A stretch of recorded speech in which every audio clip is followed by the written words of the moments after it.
నమస్తే.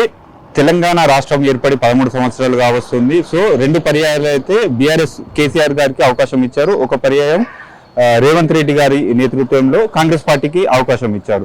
సో వీళ్ళు వచ్చి కూడా దాదాపుగా 2.5 సంవత్సరాలు పూర్తయింది. సో ఎలా ఉంది అంటే గ్రౌండ్ లెవెల్లో టీవీ అయితే పబ్లిక్ టాక్ తెలుసుకునే ప్రయత్నం అయితే చేస్తున్నాం. ప్రస్తుతం మనం అయితే నిర్మల్ జిల్లా దిలావర్పూర్ మండల కేంద్రంలో ఉన్నాము. ఇక్కడ స్థానికులు ఉన్నారు, వారితో మాట్లాడదాం. ఎలా ఉంది 2.5 ఏళ్ల కాంగ్రెస్ పాలన బాగుందా, 10 సంవత్సరాల కేసీఆర్ బీఆర్ఎస్ పాలన బాగుందా అనేది తెలుసుకునే ప్రయత్నం అయితే చేద్దాం.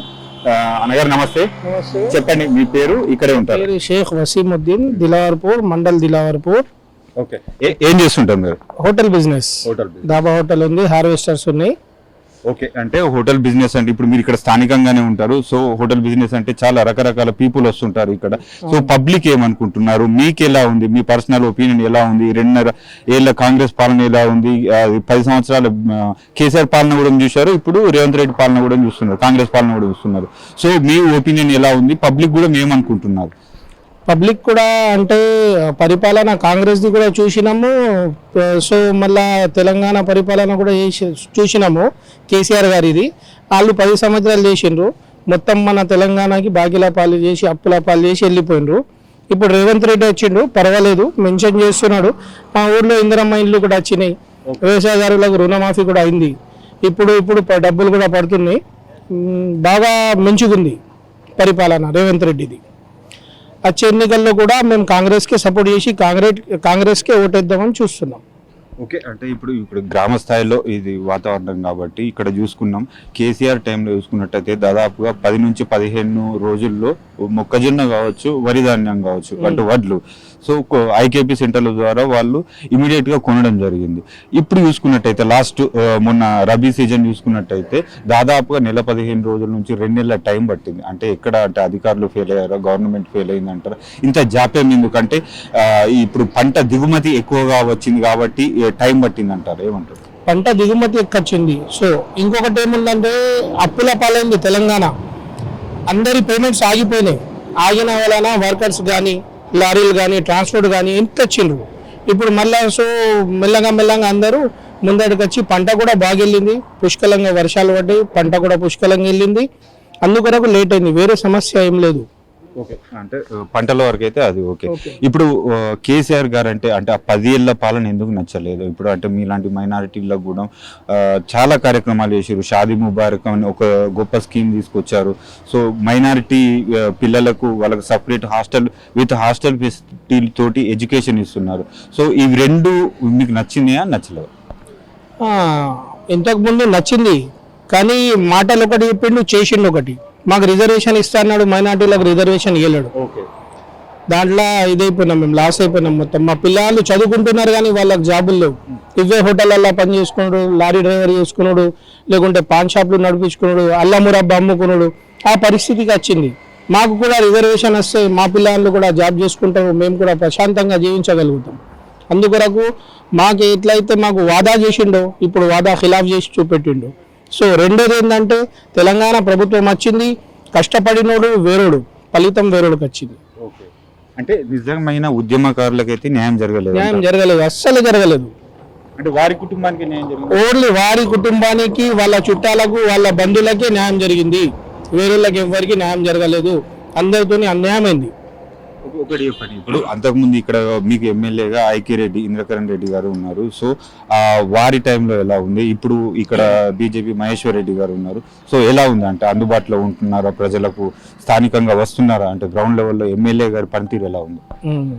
ఎమ్మెల్యే గారు పనితీరు ఎలా ఉందంటే ఇప్పుడు ఇంతకుముందు ఏంటంటే కేసీఆర్ ప్రభుత్వం ఉండే, ఎమ్మెల్యే కూడా కేసీఆర్, ఐకిరెడ్డి గారు ఉండే. అప్పుడు బ్రహ్మాండంగా పనులు జరిగినాయి. బీఆర్ఎస్ ఉండే, స్థానిక ఎమ్మెల్యే బీఆర్ఎస్ ఉండే, ప్రభుత్వం కూడా బీఆర్ఎస్ ఉండే, పనులు మంచిగా జరిగినాయి. ఇప్పుడు ఏమైందంటే బీజేపీ ఎమ్మెల్యే ఉన్నాడు, ప్రభుత్వం కాంగ్రెస్ ఉంది. మాకు ఎట్లా జరగాలో అట్లా పనులు అయితే జరగకొచ్చినాయి. డ్రైనేజ్లు అట్లానే ఉన్నాయి, సీసీ రోడ్లు అట్లానే ఉన్నాయి, ఏ పని కూడా జరగకొచ్చింది. మళ్ళీ మా ఎమ్మెల్యే గారు ఎప్పుడు కూడా ఏ విలేజ్ కూడా వచ్చి మాట్లాడలేరు, ఎవరు ఎట్లా ఉన్నారో చూడలేరు, ఎవరికి ఏం పట్టించుకోలేరు. ఎప్పుడైనా ఏ టైంకైనా అయినా మేము పోయినా కూడా వెళ్ళరు. అంటే కాంగ్రెస్ అయితే రాష్ట్రం అంటే ఎన్నికలు జరిగిన సమయంలో 6 గ్యారెంటీల మేనిఫెస్టోలతోటి ప్రజల వద్దకు వెళ్ళింది. సో ఈ 6 గ్యారెంటీల పరిస్థితి ఎలా ఉంది అంటే ఒకటి ఎగ్జాంపుల్గా చెప్పారు, మా ఊళ్ళో అయితే ఇందిరమ్మ ఇల్లు చాలా బ్రహ్మాండంగా కట్టుకుంటున్నారు అంటున్నారు. సో ఈ మిగతా 6 గ్యారెంటీల పరిస్థితి ఏంటి అంటారు? మిగతా కూడా అమల్లోకి వస్తాయి, ఎందుకంటే బడ్జెట్ లేదు. బడ్జెట్ లేనప్పుడు ఇంకేం చేస్తారు చెప్పండి, లేట్ అవుతుంది అంతే. సో కానీ 6 గ్యారంటీలు 100% చేసి చూపెడతారు రేవంత్ రెడ్డి గారు. 100% అవి అవుతాయి, 100% అవుతాయి. అందులో కొన్ని అయినాయి కదా, ఇందిరమ్మ ఇల్లు వచ్చేసింది, కరెంట్ బిల్ గృహజ్యోతి వచ్చింది బ్రహ్మాండంగా, ప్రతి ఒక్కళ్ళకు అందరికి ఫ్రీ బస్ వచ్చింది, 3-4 వచ్చేసినాయి, ఇంకో 2-3 స్కూటీలు ఉన్నాయి, అవి కూడా కొందరికి ఇచ్చిండ్రు, వికలాంగులకు వాళ్ళకు వీళ్ళకు ఎవరైతే ఎలిజిబుల్ ఉన్నారో వాళ్ళకి ఇచ్చిండ్రు. అందరికి కొందరికి రాలేవు, బడ్జెట్ లేదు. బడ్జెట్ లేని ఏడలా ఇదంతా జరుగుతుంది. ఒకవేళ బడ్జెట్ ఉంటే ఆయన కూడా ఇప్పుడు ఏంది రేవంత్ రెడ్డి ఆలోచించేది ఒకటే, మా తెలంగాణ అప్పుల పాలు కావద్దు. సో ఇప్పుడు ఆయన అన్ని అప్పులు చేసిపోయిండు కదా, అందులోకెళ్ళి ఈయన బడ్జెట్ అప్పులు కొన్ని దానికి ఇంట్రెస్ట్ కడుతున్నాడు, ఇది ప్రజలకు తెలవాలా. ఎందుకంటే ఇప్పుడు అంటున్నారు వాస్తవంగా రేవంత్ రెడ్డి ప్రభుత్వం మంచిగుండే, ఆయన మాకు అది చేసిండు ఇది చేసిండు, ల్యాండ్ కేసీఆర్ గారు ప్రభుత్వం మంచిగా ఉండే, ల్యాండ్ రేట్లు పెరిగినాయి, మాకు రుణమాఫీ వచ్చింది. అప్పుడు రుణమాఫీ అయితే చేయలేడు, ఇప్పుడు వచ్చింది రుణమాఫీ, మంచి పనులు చేసిండు, మంచిగా ఉండే, పెన్షన్లు కరెక్ట్ టైంకి వస్తుండే, కానీ అవి చూసుకున్నారు. కానీ అప్పు ఎంత అవుతున్నాయో చూడలేరు కదా, ఆ అప్పుల భారం మొత్తం మనకు పడుతుంది కదా, అంతే కదా. మరి ఇప్పుడు ఆయన ఏదైతే ఇచ్చిపోయిండో అప్పుల తెలంగాణ ఇచ్చిపోయిండు కదా, ఆయన ఉన్నప్పుడు క్లియర్ తెలంగాణ ఉండే, ఆయన పరిపాలన చేసిన తర్వాత అప్పుల తెలంగాణ అయింది. ఎవరైనా ఇప్పుడు ఎన్నుకున్నాం, రేవంత్ రెడ్డి గారికి ఎన్నుకున్నాం, ఆయన సీఎం అయిన, ఆయన మొత్తం ఈ అప్పులు మొత్తం కట్టి ప్రజల దాకా వచ్చేదాకా టైం పడుతుంది, ఇంకా టైం పడుతుంది. ఇప్పుడు వీళ్ళు వచ్చి కూడా 2.5 సంవత్సరాలు అవుతుంది, ఇంకా టైం పడుతుంది అంటారా? ఇంకొక 1 year అయితే పడుతుంది, దాని తర్వాత పుష్కలంగా అన్ని. మొత్తానికి ఈ వీళ్ళు అంటే పరిపాలించే 5 సంవత్సరాల పాలనలో ఈ 6 గ్యారెంటీలు పూర్తి స్థాయిలో అమలు చేసే అవకాశాలు ఉన్నాయంటారు? 100% చేస్తారు, మాకు నమ్మకం ఉంది, రేవంత్ రెడ్డి గారి మీద నమ్మకం ఉంది. ప్రజలు కూడా నమ్ముతున్నారు, ప్రజలు కూడా ముందటికెళ్తున్నారు. అప్పుడు కూడా ప్రజలు ముందటికెళ్ళి ఓట్లేసిండ్రు, నన్ను గెలిపించిండ్రు. మంచి సీఎం, అట్లాంటి సీఎం ఇంకోసారి ఇంకో తరంలో ఆయననే కావాలా మాకు, ఇంకో టర్మ్ కూడా ఆయనకి గెలిపిస్తాం. రేవంత్ రెడ్డి గారు అయితే చాలా సభల్లో చాలా కాన్ఫిడెన్స్ గా చెప్తున్నారు ఏంటంటే 2034 వరకు తెలంగాణ రాష్ట్రంలో కాంగ్రెసే ఉంటుంది, నేనే ముఖ్యమంత్రిగా ఉంటాను అంటున్నారు.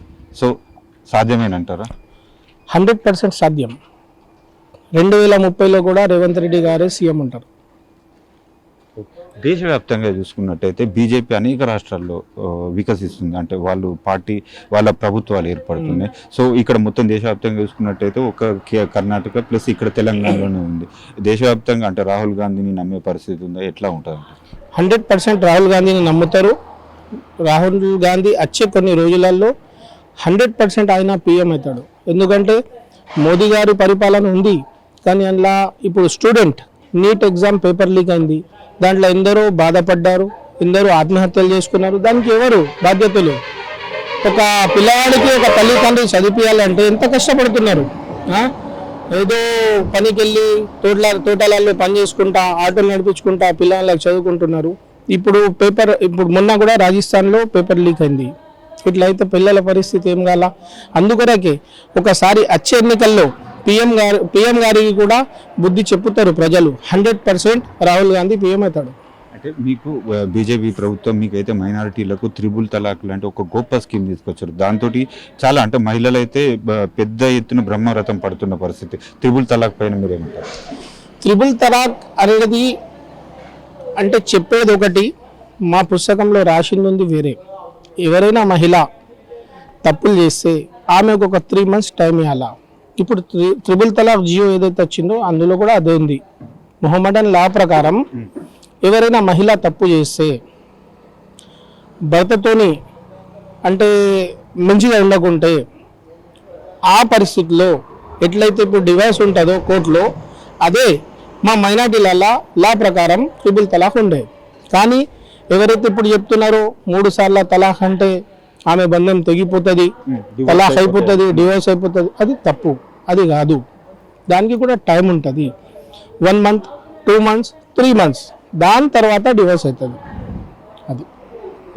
సో మొత్తానికి అంటే ఫైనల్గా ఓవరాల్గా చెప్పండి, కాంగ్రెస్ ప్రభుత్వానికి ఎన్ని మార్కులు ఇస్తారు? 100 100/100. 100/100.